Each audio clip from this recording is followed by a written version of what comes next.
Welcome back to Froggy French, where family drama gets real and unfiltered. Today, we're diving into 5 shocking Reddit stories that will make you question everything you thought you knew about trust, betrayal, and family loyalty. From stolen college funds to hidden surveillance cameras, these tales reveal the dark side of family relationships that nobody talks about. Make sure to subscribe for more jaw-dropping stories like these, and don't forget to comment below telling us where in the world you're listening from. My mother-in-law stole my kids' college funds to pay for her gambling debts. I am still shaking as I write this. My husband Mark and I have been married for 12 years, and we have 2 kids, Emma, who is 10, and Jake, who is 7. Since they were babies, we have been putting money aside every month for their college education. Not huge amounts because we are not wealthy, but consistently maybe $200 per month for each kid. Over the years, this added up to around $30,000 total. My mother-in-law Linda has always been involved in our finances more than I would like. Mark thinks it is normal because she helped us with the down payment for our house 5 years ago. She has access to some of our accounts because she sometimes helps with banking when we are both working. I always felt uncomfortable about this, but Mark insisted it was fine since she is family. Last week I went to check the kids' savings accounts online to see how much we had accumulated. The accounts were completely empty. Every single dollar was gone.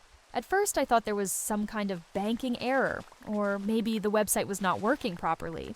I called the bank immediately, and they told me that several withdrawals had been made over the past 6 months, all authorized by Linda, who is listed as a co-signer on the accounts.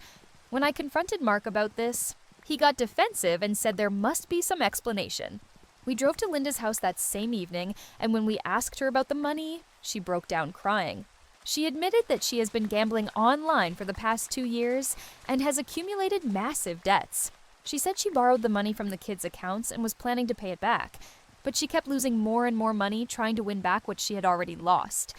The worst part is that she spent our children's future on slot machines and poker games. $30,000 just gone. She says she is sorry and that she will find a way to pay it back, but she is on a fixed income and I know we will never see that money again. She even had the nerve to say that we should not have tempted her by giving her access to so much money. Mark is torn between supporting his mother and being angry about what she did. He keeps saying she has a gambling addiction and needs help, not punishment. But I am furious. This was not her money to take. We worked for years to save this money for Emma and Jake's education. Now they might not be able to go to college because of her selfishness. I want to report this to the police as theft, but Mark says it would destroy his relationship with his mother forever. He thinks we should handle this as a family matter and try to get her into gambling addiction treatment.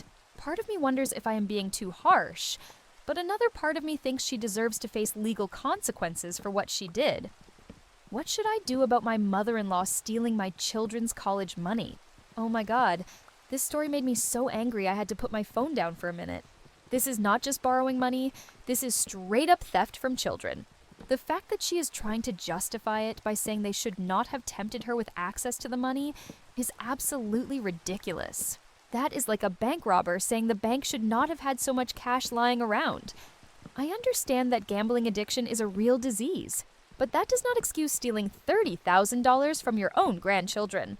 The husband needs to wake up and realize that his loyalty should be with his wife and kids, not with his mother who betrayed their trust in the worst possible way. I would definitely be filing a police report regardless of what my spouse wanted. Some actions have consequences, and this is one of them. My heart breaks for those kids who have no idea their college future just got gambled away on some random website. This family is never going to recover from this betrayal. Well, let's hope the next story is less infuriating. Am I the asshole for refusing to let my homeless sister and her kids move in with us? My sister Rachel is 34, and I am 38. She has 3 kids aged 6, 9, and 11. Rachel has always been what you might call irresponsible with money and relationships. She has been married and divorced twice and has struggled to keep steady employment. I love her, but she has a pattern of making bad decisions and then expecting family to bail her out. 2 months ago, Rachel's second marriage fell apart. Her husband kicked her and the kids out of their apartment, and she has been staying with different friends and family members ever since. She has no savings, no job, and no permanent place to live. The kids are switching schools and sleeping on couches and air mattresses. It is a really sad situation, and I feel terrible for my nieces and nephew. Last week, Rachel called me crying and asked if she and the kids could move into my house temporarily while she gets back on her feet. My wife and I have a 4-bedroom house with just our 2 teenage sons, so we technically have the space. But I said no, and now the whole family thinks I am a horrible person. Here is the thing, though. Rachel has done this before. 6 years ago, when she divorced her first husband, she moved in with our parents for what was supposed to be 3 months. She ended up staying for almost 2 years, and it nearly destroyed our parents' marriage. My mom and dad were constantly fighting about Rachel not contributing to household expenses, not helping with chores, letting her kids run wild through the house, and bringing different guys over for dates.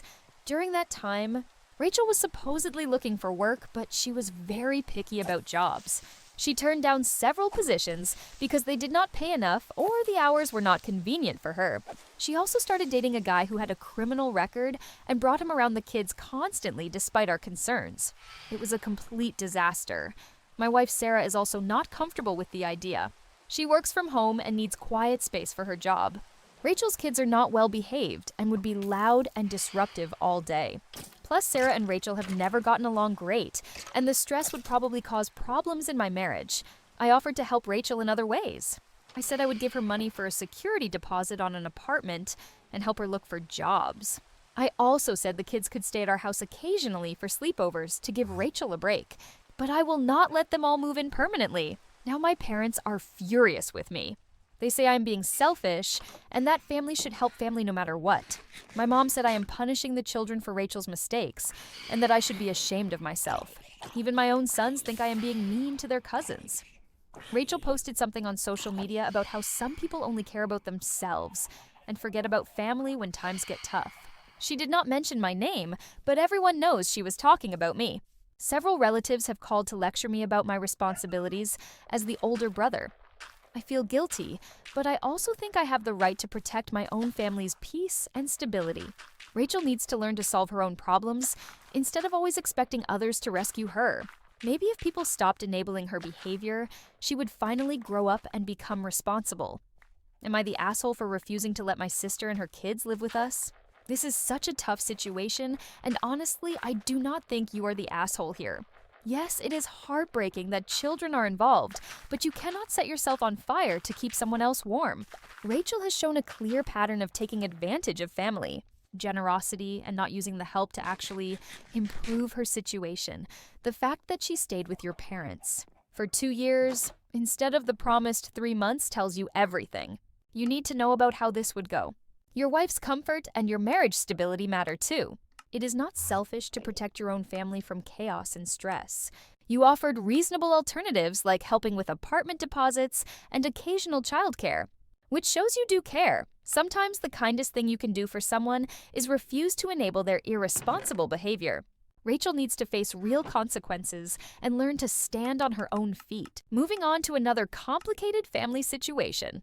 I got my ex-husband fired for hiding income to avoid paying child support. My ex-husband Derek and I divorced 3 years ago. We have joint custody of our daughter Lily, who is 8 years old. Derek is supposed to pay me $600 per month in child support based on his income when we divorced. He was working as a manager at a furniture store and claimed to make about $40,000 per year. For the past year, Derek has been constantly complaining that he cannot afford the child support payments. He is always late with the money and sometimes skips months entirely. When I take him to court, he brings pay stubs showing his low salary and the judge always believes him. He acts like he is barely scraping by and can barely afford to feed himself, but something never felt right about his claims. When Lily comes back from weekends at his house, she talks about the expensive restaurants they go to and the new video games he buys her. He drives a brand new pickup truck that costs more than I make in 6 months. His apartment is in an expensive part of town with a pool and fitness center. None of this adds up with someone making $40,000 per year. A few months ago, I started doing some detective work. I followed Derek after he dropped off Lily one Sunday and saw him go to a construction site where he was clearly working. I did this several more times and confirmed that he has a second job doing construction work on weekends. He was probably making at least another $15,000 per year that he never reported to the court. I knew I needed proof, so I started taking pictures of him at the construction sites. I also noticed that he always paid for everything with cash, which made me think he was being paid under the table to avoid taxes. But I still did not have solid evidence of exactly how much extra money he was making. Then I had an idea. I looked up the construction company online and found out who the owner was. I created a fake email account and sent the owner an anonymous message explaining that one of his workers was committing tax fraud and child support evasion. I included the photos I had taken and Derek's full name and social security number. Within 2 weeks, Derek got fired from the construction job. Apparently, the owner got scared about legal liability and decided it was not worth the risk to keep employing someone who was dodging taxes. Derek also got audited by the IRS because the construction company had to report the payments they made to him over the past 2 years. The audit revealed that Derek owed thousands of dollars in back taxes on the unreported income. Even worse for him, the family court ordered him to pay me 3 years of additional child support based on his real income. Instead of $600 per month, he now owes me over $800 per month plus all the money he should have paid before. Derek is furious and suspects that I was involved somehow, but he cannot prove it. He had to move to a cheaper apartment and sell his fancy truck to pay his debts. He keeps telling Lily that mommy is trying to ruin his life, which makes me feel a little guilty. But then I remember all the times Lily and I had to eat cereal for dinner because I could not afford groceries while Derek was hiding money from us. He chose to cheat the system and lie to the court. I just made sure he faced the consequences of his actions. Did I go too far by getting my ex-husband fired and audited? Honestly, good for you. Derek was literally stealing money from his own daughter by hiding his income and lying to the court. Child support is not about punishing ex-spouses. It is about making sure children have what they need. He was living large while you and Lily struggled financially, and that is completely unacceptable. The fact that he is now trying to turn Lily against you by saying you ruined his life shows exactly what kind of person he is. He brought all of this on himself by choosing to commit fraud. You did not get him fired, his own illegal behavior got him fired. Sometimes karma needs a little help, and you were just the messenger.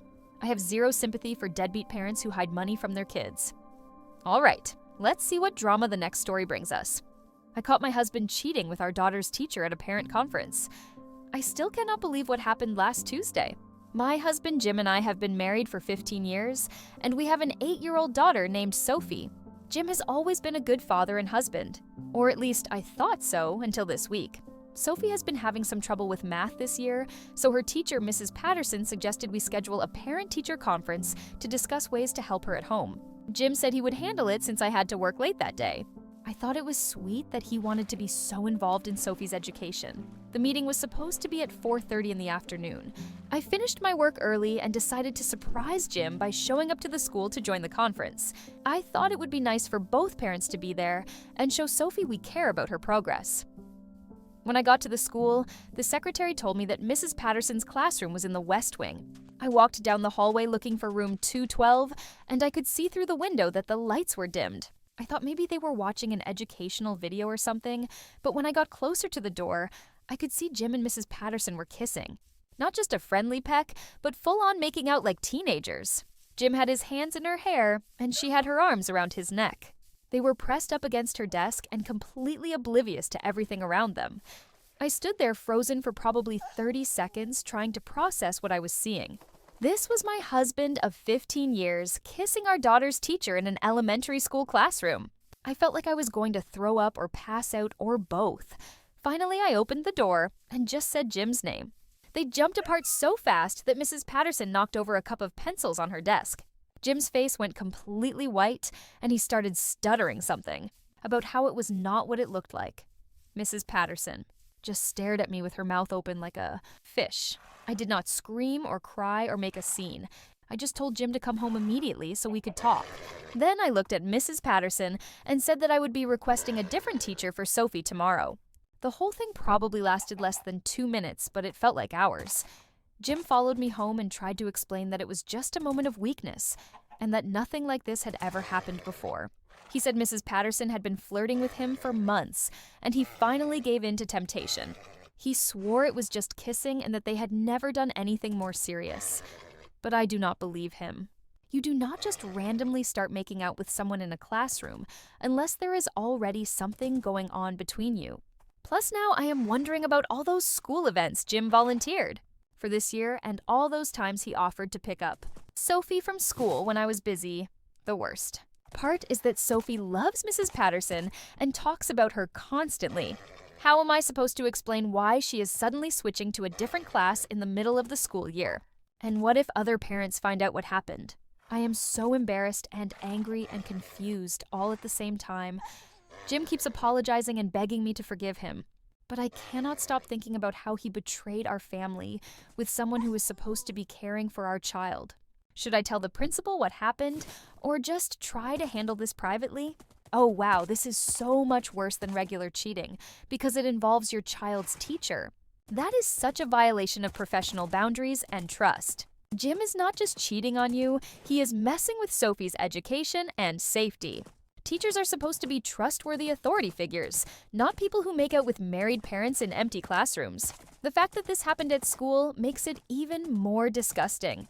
What if Sophie had walked in, or another student, or the principal? These two adults put their selfish desires ahead of everyone else, including an innocent child. I think you absolutely should report Mrs. Patterson to the principal, because this kind of behavior could happen with other parents too. This family is going to need serious counseling to get through this mess. Let's move on to something that will hopefully be less heartbreaking.